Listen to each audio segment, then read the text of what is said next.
It's Mo. It is February, and in December I had all these plans to do try chapters because I was already starting to go through the books on my TBR, planning to get rid of some if I could, and I had identified 12 books that I wasn't sure if I wanted to keep on my TBR to do try chapters with. I thought Vlogmas would have been a great time to put some try chapters on the channel and to read some books. But unfortunately, in the middle of December, I came down with quite a few sicknesses, and my Vlogmas and my December didn't go how I was expecting it to. Now it is February, and I'm already thinking about March. March is TBR month for me. It's when I go through my TBR. I will do some TBR related tags. I will show you my total physical TBR, and I've already identified quite a few more books that I don't think need to be on my TBR shelf and I'm going to do try chapters with, but I still have the 8 books that I didn't do my try chapter for in December. 4 of those are mysteries. 4 of those are like general fiction, historical fiction, or lit fic. So I have these 8 books that I really need to do try chapters of before I can get to all the other books that I want to do try chapters of. So I thought we would start one today. Now I am notorious during try chapters for either getting distracted, not having enough time, or falling asleep. So we'll see how many of these books I can read at the moment, but we'll definitely finish at least 4 in this video. I don't think I want to do lit fic, I think I want to do mystery. So for this try chapter, we're going to try a chapter of Murder at the Hotel 1911. This is a contemporary cozy mystery that I bought from an online used bookstore. It came from the Palm Beach Co. library system, which is always very cool.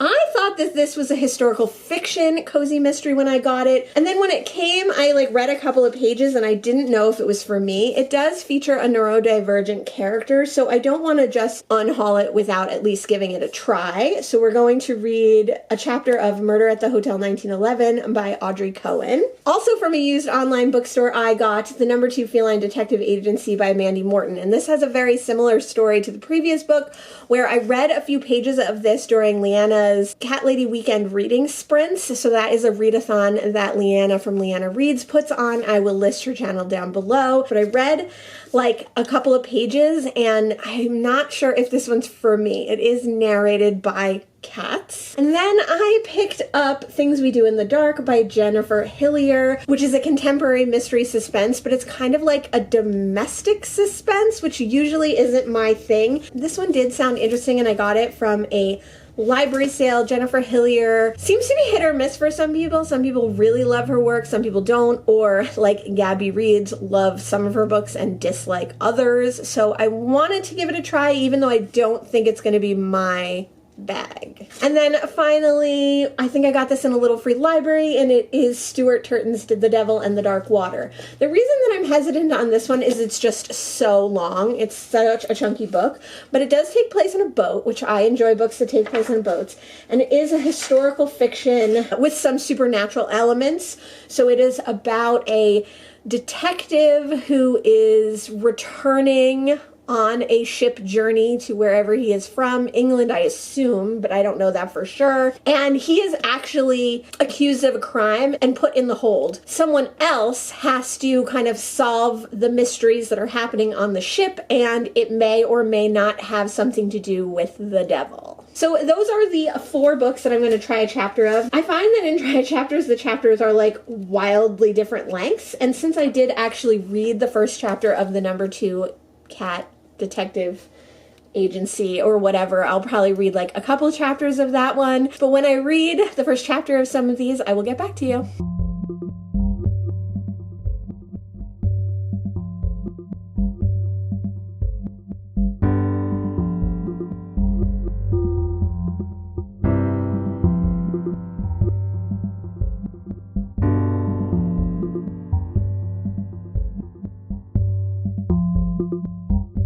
I read the first chapter of Murder at Hotel in 1911. It was 11 pages. And actually, I enjoyed it. It was a good setup for a cozy mystery. You have Ivy Nichols, our young protagonist. She is working at Hotel 1911, which is a hotel that used to be quite popular but was recently bought and turned into a theme hotel themed 1911, somewhere in Tennessee. Chattanooga is mentioned and a couple of other places, but it's hard to tell exactly where this hotel is.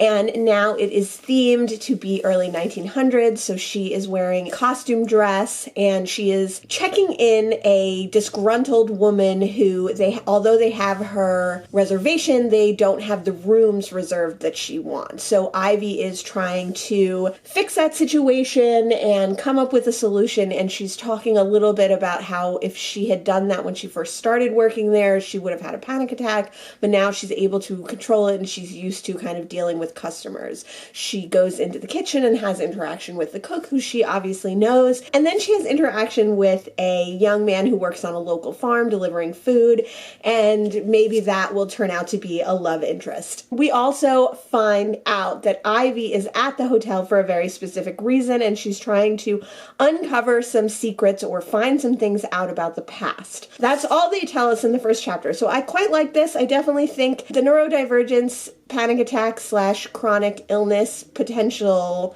I'm not sure what exactly it is, rep in here seems really interesting. I liked the cozy mystery writing style. I liked getting to know some characters early on. There was a couple of mentions of food allergies that might kill someone, so we kind of might have an idea who the murder is going to be of, and already a couple of potential suspects established. So I will definitely continue to read this one. I also like that it was set in Tennessee. My husband's from Tennessee, so I think that'll be interesting. And I like that she is working in the service industry, because I have been wanting to read more books about the service industry. So I definitely will be keeping this one and hopefully getting to it soon. It's very short. It's like 250 pages, but it seems like it would go very, very quickly.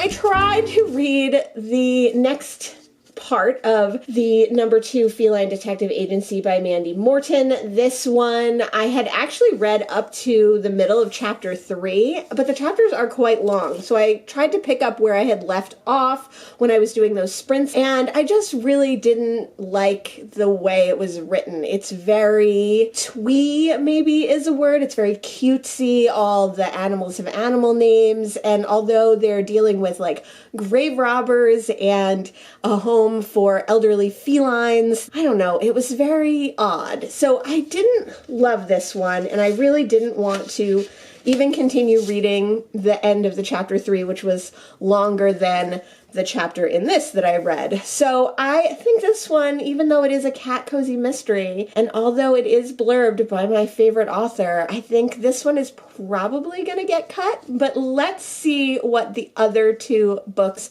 first chapters are like before I make my final decisions.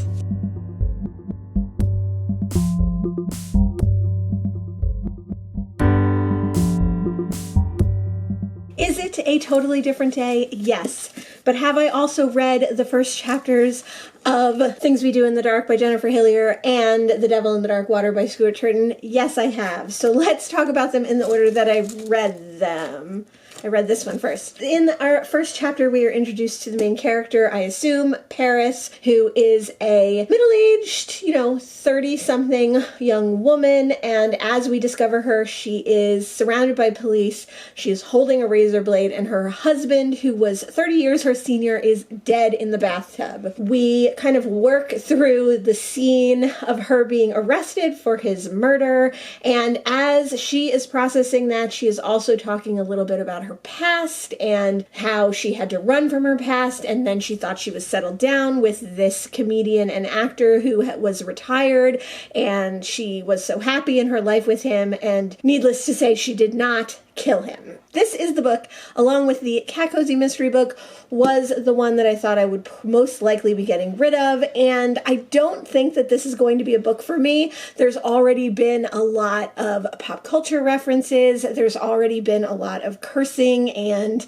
sexual reference. The first line of this book is about our main character's nipples, which to me just does not bode well, especially for a mystery, because those are just not the kind of mysteries that I enjoy, and I find that new contemporary mysteries and thrillers often rely on the assumed edginess of talking about women sexually cursing and using provocative language to overcompensate or compensate for the fact that they're not very thrilling, they're not very interesting, they don't have very good plots, they don't have very good characterization. I am intrigued to find out why Paris is getting accused of her husband's murder, how she ended up in a room with his dead body and a straight razor, what happened to her in her past. What I've heard about this book is that thriller lovers think that it's pretty compelling and interesting for about the first half of the book, and then it all really falls down. The twists aren't that twisty, the storyline is cliched and tropey, and they don't really love it. But I have to say that first chapter was really fun, it was really fast-paced, it was interesting, and I liked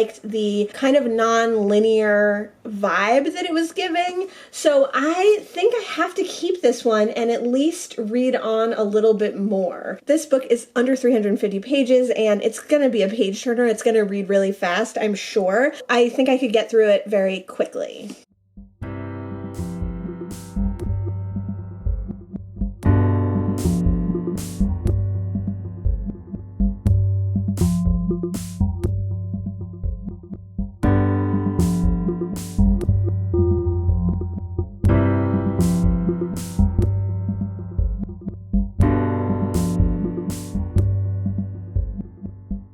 Moving on to The Devil in the Dark Water by Stuart Turton. Now, this is a historical fiction taking place starting in what is now Jakarta, but in the book is still ruled by the East India Company. We are following several people getting on a boat, a merchant ship that is going to go from Jakarta to Amsterdam. It's a perilous journey. Many ships don't make it, and this journey already has quite a few things that are at odds with its potential success. There's a map, which is very cool, a map of the ship.